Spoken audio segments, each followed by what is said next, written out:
Kaluluto ko lang, parinin na kayo at nang mabigyan kayo ng kaunti. Lagay po tayo ng mantika. 3 kutsara ng mantika. Painitin po natin yan. Mainit na po yung mantika, iprito na po natin itong manok. Ito po ang ginawa ko dito sa aking manok. Panoorin niyo po. Ito po ay manok, pitso ng manok, walang buto, walang balat. Hiniwa ko lang ng ganitong piraso. 1 kutsara ng cornstarch, katitik na asukal, lagyan ko po ng 1 kutsarang toyo. Kung meron po kayong sesame oil, ilang patak lamang. Haluin po natin yan. Okay, prituhin po muna natin yan ha. Baliktarin po natin. At yung kabila naman ang ating lutuin. Sandali lang po yan dahil maninipis lang po ang hiwa ko nitong manok at wala namang buto at walang balat.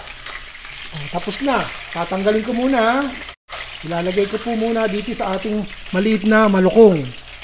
Hindi ko po kailangan itong maraming mantika na rin. Isasalin ko muna. Yun po ay 2 kutsara lamang itinira ko. Mainit pa.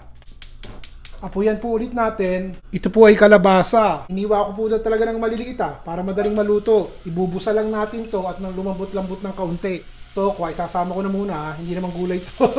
Ang sinasabi ko po sa inyo okay lang kung ulam may gulay. Basta ang ating kalooban ay tunay. Yung tokwa po, dinurog ko lang. Luto-luto na ng konti. Ito pong ating toge. Ang toge, sandali lang. Tingnan nyo, iikot-ikutin ko lang. Hindi ko na po ipopos yung ating camera. Papatayin ko na yung apoy. Ganun lang. Sasalin ko po muna ito ha. Palamigin po muna natin at harapin natin itong pagluluto ng isa pang ulam. Murang gulay lang po yan ha. Konting mantika lang po. 2 kutsarang mantika. Painitin.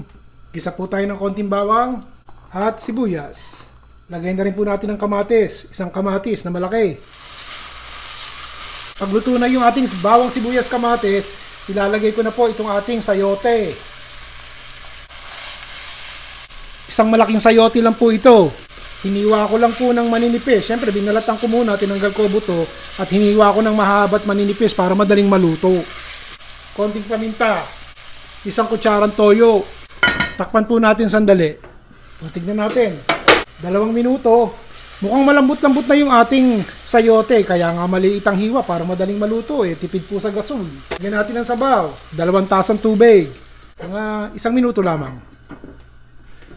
Kumukulo na po. 1 minuto lang kumukulo na. Toge.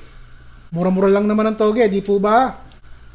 Takpan po natin. 1 minuto lamang. Yan na po natin ng malunggay. Sige, todo natin yung malunggay para masustansya. Haluin po natin yan.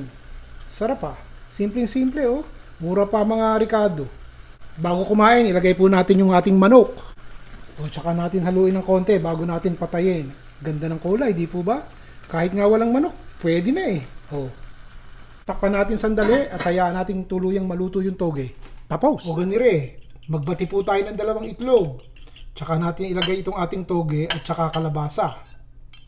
Para lalong maging masustansya, lagyan po natin ng malunggay.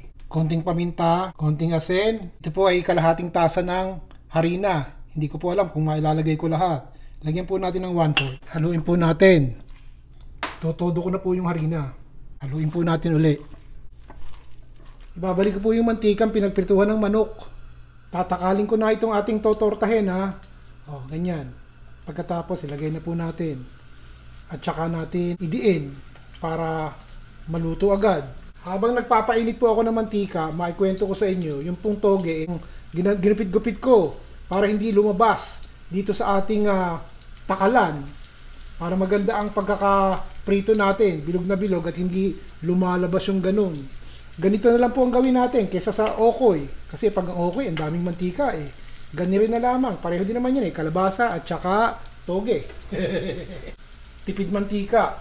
Pero lahat ng Ricardo ng okoy naririnig. Katulad ng ating tokwa. 4 ang nagawa natin, 4 na malalaki. Jumbo. Yung isa parang maliit. Okay na. Hayaan na. Tingnan natin Buong buo maganda. Baliktarin na po natin. Yun. Kung masyadong kalakasan yung apoy nyo. Ang ganda ng tingnan Isa pa. Sa pakiwari ko po ayos na ito. Ilalagay ko muna sa lalagyan 2 ulam po ang ibinahagi ko sa inyo. Maliban dun sa manok na medyo may kamahalan, ang mga gulay po mura, madaling hanapin at mabilis din lutuin. Ayos po ba? Alam ko naman kung ano gusto nyo Mga ulam na madaling lutuin, mabilis kainin, ang marikado, mura at madaling hanapin. Tama po ba? Yun ang gagawin natin sa susunod. Si Ron Vilaro po.